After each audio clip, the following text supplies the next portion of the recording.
Hi everyone, you are welcome to today's class. In today's class, we are going to be looking at data storytelling, and we're going to be doing this using the Bipyramid Framework. So before now, we have looked into how to tell data stories, but we didn't really delve into it. We didn't really talk about it. We didn't really talk about how we're going to use them or how we can adopt frameworks to effectively communicate our data stories. So that's what we're going to be doing today. So please, I want you to please pay attention to everything. And if you have any question, just drop your question on the YouTube link, and I will do well to answer them. So, like I said, again, to reiterate, the framework we're going to be adopting today is a bi-pyramid framework. And most of the time, we know about the pyramid framework, but I have kind of tweaked that to bring up the bi-pyramid framework.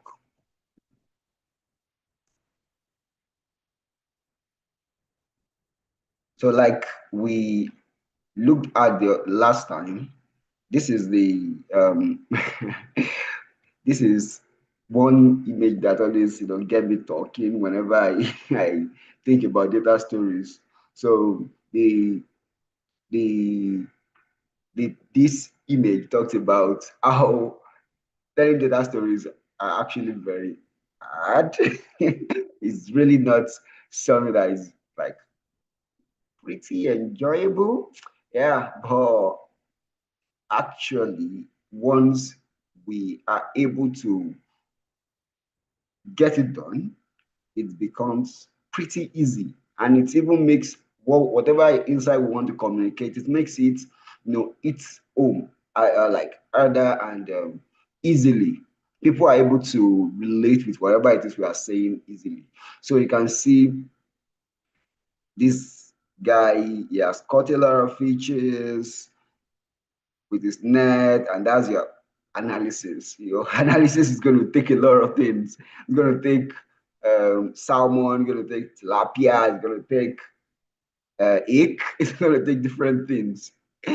So it's your job at data analysis to ensure that, okay, after your analysis plan or analytical methodology has caught many fishes, you are able to distill down to what is the major thing. So perhaps you want to communicate this guy, or this is this red that you want to communicate, or perhaps the ones that are mostly prevalent. So I think you can say, well, these, they are prevalent. Yeah, they have more numbers than others. Perhaps that's what you want to kind of communicate. So it all boils down to your plan and what you want to do. Because the truth of the matter is, two people can look at the same data analysis and bring out different results. I don't know, and bring out different insights. So it's dependent on what you want. It's dependent on your analysis plan. It's dependent on your question. And the question is what we're going to be discussing like very much during this session. So this is just to reiterate that guy that is trying to bring up a very nice sculpture out of EP. So there was an EP here before, and this guy has brought out a nice curvy guy out of that EP. So that's just what we're going to be doing. And today, what we're going to be using is the pyramid framework. So we're going to be building pyramids. But I am not, so I have, like I said, I have tweaked that. I tweaked it to what I call the by pyramid, the by pyramid. So that's what I have tweaked it to. And we're going to be looking at that in this section. Thank you. So what is the bipyramid? So the bipyramid starts from the pyramid principle framework. So the pyramid principle framework is not mine. So it's from McKinsey, but I have tweak it to a bipyramid. So in the pyramid framework, what you do is so the only the divergence from this is instead of using one pyramid framework, we're going to be using two. We're going to be using two. So I'm going to take you through how we are going to be making use of the framework. So my major goal today is to take you how we would make use of the framework. So what does this framework do? For every analysis you want to carry out, it's not as though you are just, going through a maze and, everything is just zigzag. There's always actually a goal to what you want to do, right? There's always actually something you want to bring out. And that's what we refer to as your overarching question. So, overarching question. So, wherever it is that you want to achieve in your data analysis, it starts with a question. So, you don't just, say you just want to, carry out data analysis without a question. So you actually start with a question, then your question determines what you are going to do. So on this cell, we have overarching question. So that's what will be on this cell. So you start with that question. Sometimes some people start with hypothesis. Some people start with, if not question, some people start with hypothesis. It's still the same thing. They are the same thing in the grand scheme of things. So it's either you start with a question or you start with an hypothesis. They are both the same thing. So you start with a question. So the question can be simple or it can be complex, right? It can be simple or it can be complex. So it's dependent on whatever it is you want to achieve. So a simple question might be, I think someone presented something on Spotify. Princess presented something on Spotify last week. So a simple question from that might just be, how can we increase the number of subscribers? Very simple question. So I think Ada presented something on fertility, where we look at men, women, and all of those. So a simple question can also come around that. A simple question can come around a business data, where you are working as an analyst for an organization or a business, and the business wants to know, how can we reduce the number of customers that are not coming back? Or how can we increase the number of customers that are patronizing us? So the question can be very simple or it can be very complex. It can be very complex in such a way that I say, okay, how can Nigeria build growth through increasing GDP, reduced number of children given birth to by people living in rural communities, and increasing FDI? You can see my question is now like very big. Unlike a simple question of how can we increase the number of customers patronizing our products. So it can actually be like complex. It can also be very simple. But the job of an analyst is to actually make it simple. So as you can see, notice, so if we have complex structure of questions, that means that we can actually have multiple pyramids with what I have said so far. Notice, because now we can have like 3 pyramids where we have one for one question, another for another question, another for another question, and we have it like that, and like that. So it's all dependent on what you want to achieve and your own situation, right? Your own analytical situation. Your own analytical situation might be different from my own analytical situation, but the process is the same.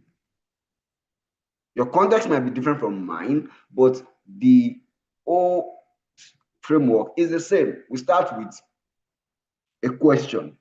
Then once you have now been able to write out your question, then the next thing you want to write is you want to like break that question down to different smaller questions. So they're like, I call it key line statements. Oh no, according to McKinsey, they call it key line statements. But I call it the, let me take, sorry. So I call it sub questions or sub hypothesis.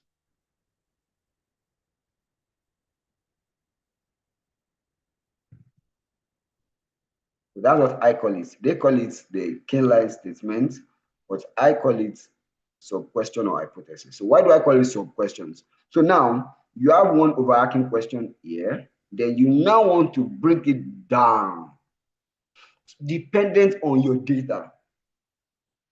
So because these three guys that are here, they are actually dependent on your data. You cannot just write anything here. So the question is like overarching question you want to ask. The next is you want to bring them down. But you have to look at your data before you start to bring it down. You have to look at your data before you start to bring it down. So this one then becomes sub question 1, and this one will be sub question 2, and this one will be sub question 3. Mind you, the number of questions that will be here are, it's not compulsory there are 3. There can be more than 3. They can be 4, they can be 5, dependent on the how complex your question is. And like I said, you can even have multiple pyramids. Yes, you can have multiple pyramids. So it's all dependent on your structure, and you can always tweak this to your need. Very like, can tweak it to your need at any point in time. But one thing is very important with these sub questions or key line statements, and those are that all of these sub questions, they must be mutually exclusive. That means that this sub 3 must not in any way reflect sub 2. It must not in any way reflect anything that is related to sub 2. They must be distinct. You have to ensure that they don't overlap. That's what it means. Mutually exclusive. They must not overlap. So something like this would be something that will overlap. So let's assume that our overarching question was, how can we improve customer patronage? And under sub question 1, you have now written, so you have data on people, customers that patronize you, right? And you have what they bought, right? You have the amount of products that they have bought. So when they have, so you have a data set of customers, what they bought, the date, the time, and the price of the product, and you can generate your revenue. So an overlapping or two overlapping questions would be a question where you ask, how does, or how can we increase the number of products that a customer bought? And then you are still asking another question where you are asking that, how much quantity of a product did a customer bought? That's overlapping because you're talking about buying. That's overlapping. So you have to ensure that those subs do not overlap in any way. Because once they don't overlap, then that means that they are each capturing different things. And this speaks to our general thesis ideas, where we have our objectives, then we now have research questions under our objectives, where under that objective, under those research questions, we now have 1, 2, 3, 4, 5. So that is the same idea here. So after your overarching hypothesis, then you can have sub questions, but those questions must not overlap. Another thing is that they must be completely exhaustive. MECE, mutually exclusive, completely exhaustive. So if you add all of those questions together, they should answer your overarching questions. So if you add all of those questions together, all of those sub questions together, if you like answer all of them, then you have answered the overarching question. So there must not be any gap between them. Like there must not be any gap between them. There must not be any gap between them. So once you have now been able to pick up the questions, then the next thing is under here, you now start to write data, the data you need to answer that question. You write it out. The data you need, data, all of these are just data. So they are all just data. So you write, okay, data, the data you need to answer that question. So you write it there. Data you need to answer that question, the data you need to answer that question. So that's all about the first level of the pyramid.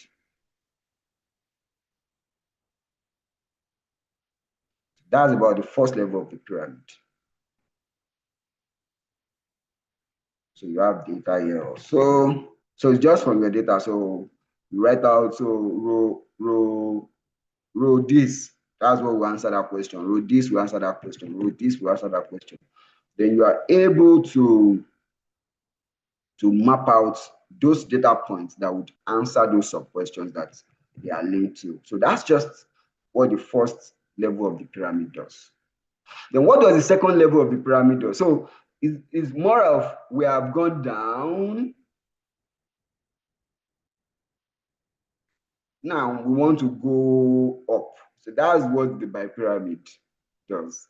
And that's a framework that I designed. So the first pyramid comes down, then the second pyramid goes up. The first pyramid goes down, then the second pyramid goes up. So how do we move up? So let's start. Let's go to the next slide. So the next slide is help us see how we can go up. So all of this. So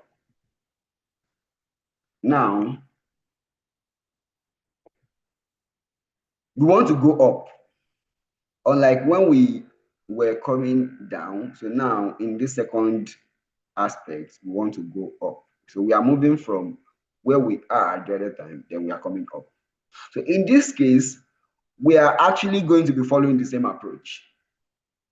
What we are going to do is, at this baseline is your results after analyzing those data. You have on this page, on these cells before, what we had was data. Now, what we are going to be having is results. Results. So instead of data, we'll be having results. So you have analyzed your data, those data that you have, seen. So you have analyzed them. You have analyzed them. So that's what is happening here. So you have analyzed those data. You have analyzed them. So what you now want to do is so bringing it up now. These ones we have results. They are always going to be results. Instead of data.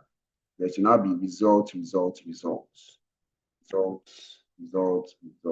instead of data, it should be results. So on this page now, what you're having is results. Your results from your analysis. So, the data you had there before, now you want to analyze them. You have analyzed them. So now from those analytical results, you are coming up. want to build on those analytical results. That's what we're trying to do. Simple. It's actually not very tasking, but the first time it might look very strenuous, but as time goes on, you find it more useful. So once you have all your results, the next thing is your key line statement. So instead of the key line statement we had before, which is sub questions, now I want to have a statement that, so your key line statement should be a statement that encompasses the results that are under that cell. So you can see that under this cell, we have these results. So under this, so on this cell will be a statement that captures all of these results. So it's like a statement that tells you everything about all of the results. So something like you have two statements. So let's say you have your results from your analysis, and the first thing is that 90% of customers buy products A. Then the next, what is it called, is 80% of customers who buy products A are middle income earners. So these are the two results that are under this first part. So what then is a statement that can bring these two insights together? So beyond numbers, so the essence of this pyramid framework is beyond numbers. Nobody wants to see your numbers. Your numbers are for you. Nobody wants to see your numbers. Your numbers are for you. You are the owner of your numbers. What people want to see, what stakeholders want to see, what the public wants to see is insights. So you look at these two results and you're like, okay, what is the major insight that comes from these two results? I can see that 90% of customers buy product A, and 80% of customers who buy products A are middle income earners. So that means that I can write something here in like, okay, people who are our major customers are mid-income earners, right? Because it's like a logic. This has told me that, okay, 90% of people that of our customers, all of our customers, they buy product A, and 80% of those people are middle income earners. So these are our major customers now. These are people that are giving us money. They are the ones that are buying so all of our like next of our customers, they buy this product. So whenever anybody comes to that store, they buy A. So if we have 10 people that come to the store, 9 of them will buy A. Whoa. So that means that people that buy A are like our major customers. Then we are having that 80% of customers. So out of those 9, 80% of those 9 are middle income earners from our register. That means that most of our customers that come to patronize our products are middle income earners. So that's what will happen here. Then when you have multiple of those, so from each of these results, you are going to, so for all of the results, you are going to have, so for these ones also, you are going to have your key line statements. For this one also, you are going to have your key line statement. So you now have 3 key line statements. Like I said, it might be more than 3, depending on your own structure. Then once you have all of these key line statements that are here, the next thing is you want to synthesize all of them into one overarching statement. So just like the way we started with a question to sub-questions to data, now we are moving from the results to key line statements, then to a synthesis. So this synthesis should answer your question. The question you started with, this synthesis should answer your question. By the time you get to this synthesis, you have answered your question. So like this, from this synthesis to your to your research question should be like a one-to-one mapping, such that you can see the bi-direction between both of them. So that's just what we want to talk about in bipyramid structure. So in our practice session, we're going to, see how it works in real life. So that's what we're going to be doing in our next practice session. So that's essentially what I want to pass out. So I just want to then make everyone see one way through which you can use the pyramid and bipyramid structure. So you can either use the pyramid or bipyramid. So if you look at this, you can see the first question they asked: how best can the product launch, XXS, the company, launch its product into the market in the next 5 weeks in order to achieve optimum return on investment? Then, based on the data they had, they said, how best can the company position the brand to win at the business end? How best can the organization position the brand to have a competitive edge over all competing brands? And how best can the organization position the brand to win at the patient end? So you can see that this is at the channel driver, so that's like the pharmacist end. This is like over other products in the market, and this is at the customer end. So they have data on, so this is a pharmaceutical data. So like think about a company like Roche or Fitson. So they want to launch a product to the market, and they have come to you as an analyst that, okay, want to launch in the next 5 weeks. Then how can we launch and get optimum return on investment? So you as an analyst, then you think, okay, what are the major categories that I would want to get data from? So I want to get data from the people that would distribute the product, because Roche will not sell to the people, to the patients. That's to sell through pharmaceutical companies. It has to sell through doctors that prescribe, right? So those are the channels. That's where we have how best can the products position the brand to win at the channel end. So the channels, the channel drivers. Then we are now looking at, okay, how best can the company position the brand to have a competitive edge over other brands? So it's not enough for you to just, your product to be better than any other product. The people that are going to sell your product should also be able to say, oh, I love that product. Also, the patients should also be able to like your product. So you can see the three. You can see that channel does not overlap with competition with other brands, and doesn't overlap with patients. Three different items. But if you add the three of them together, they would help us know how best to launch in the market. Then under the channel, we can then ask, what is the channel structure of the market like? What are the channel drivers? What is the channel engagement? So how can we engage with pharmacy companies? What do pharmacy companies like? So the data will be coming here. Like I said, it's dependent on your data that you have access to. The data might be on the same Excel sheet, or they might be on multiple Excel sheets. That's the beauty of this. It's not compulsory that you just say, oh, I have only my Excel sheet. No, as an analyst, you have to be versatile. You have to be able to go on the internet and see what is happening. And that's why we add you download data sets from different databases all over the world. So as an analyst, you have to be versatile. You have to know what is happening in the country where your organization is domiciled in.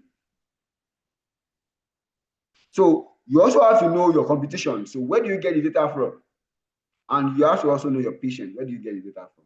So that's just how it is. So when you then answer all of these questions, they will then form your results. So you map out back. So now I'm moving up. So I've moved down before. Now I want to move up. So answering all of these questions will give you results, right? So answering all of these questions will give you results. When you have your results, you have your results, then you can then come here and say, okay, what are the key line statements from the combination of the results here?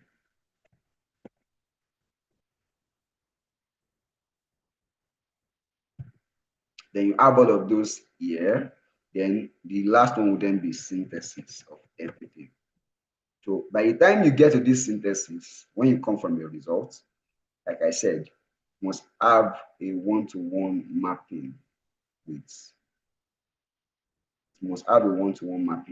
your overarching question. So that's the example that I want to show you. Like, very straightforward, but we need a lot of practice to be able to fully understand how it works. All right, so I just want to see this again. So this is an example of going up. So they have, they have all of the results. So you can see the results. Yeah, so they have done the first pyramid. So this is the second pyramid, obviously. So only 10% of consumers indicated price was the most important consideration when buying. The 4% of people that said price was most important purchase generic, purchase generic or own brands. So if you look at these two insights, only 10%, so that's about 90%, they said price was the most important consideration. So that's about 90% are saying that they don't consider price when they want to buy things. So they don't like consider price. So that if 10% are saying the price is the most important thing for them, that means that 90% are saying that price was not the most important thing for them. Now, we have another insight that is saying that 84% of people that said price was most important, out of these 10% that we have here, this small 10%, 84% out of them are now saying that price was most important. 84% of people that said price was most important purchase generic or own brands. So what is generic brand? A generic brand is a brand that is general, like not very teach for a particular thing. We have general brands and we have brands that are meant to, get to specific actions. So if we say that 10% said they don't consider price, and out of that 10%, 84% now said that price was only important when they want to purchase it. So that means that price was not important at all. So people don't consider price as important. So people, whatever the price is, people don't care.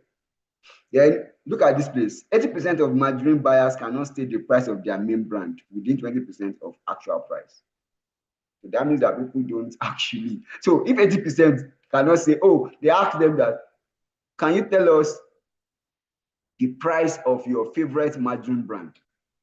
And 80% of them cannot, like, they're just guesstimating. That means that the price is not on the top of their head. Right? So if the price is not on top of their head, so that means that people don't know the price of the margarine they buy. Mind you, this one is saying that price is not important. This one is saying that people don't know margarine prices. You can see they don't overlap. And if you bring these three together now, it shows that these guys can actually increase the price of their brand because people don't consider price when they want to buy their margarine. That's what we are seeing. That's what we are seeing. So you can see how we can move from bottom, then bottom up, top to bottom, then bottom up. So that's what I want to show us today. So please, if you have any question, you can definitely drop your question on the chat. So please let us know if you have any question. Thank you for a nice session. So we are going to be looking at the next video now. Thank you. Bye.